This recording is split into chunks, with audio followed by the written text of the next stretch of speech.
बारामतीमध्ये आपण जर पाहिलं तर राष्ट्रवादी काँग्रेस, अजित पवार गट आघाडीवरती आहेत. अर्थातच अजित पवार यांच्या निधनानंतर जे आहे ते जिल्हा परिषदेच्या निवडणुकीचा प्रचार राष्ट्रवादीकडून कुठेच केला गेलेला नव्हता.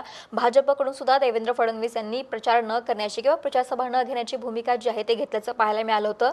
आता सुद्धा आज निकालाच्या दिवशी सुद्धा राष्ट्रवादी काँग्रेसच्या नेत्यांकडून असेल की आदेश देण्यात आलेला आहे, पक्ष आदेश, की कोणीही विजयाचा गुलाल किंवा फटाके किंवा विजय मिरवणूक जी आहे ते काढू नये, कारण की अजित पवारांच्या निधनानंतर या सगळ्या निवडणुका ज्या आहेत त्या पार पडलेल्या होत्या आणि एकंदरीत शांततेमध्ये ही निवडणूक पार पडली होती, मतमोजणी पार पडली होती. त्यामुळे निकालानंतर सुद्धा उमेदवाराने जे आहे ते कुठलाही जल्लोष करू नये असं जो आहे तो पक्ष आदेश देण्यात आलेला आहे.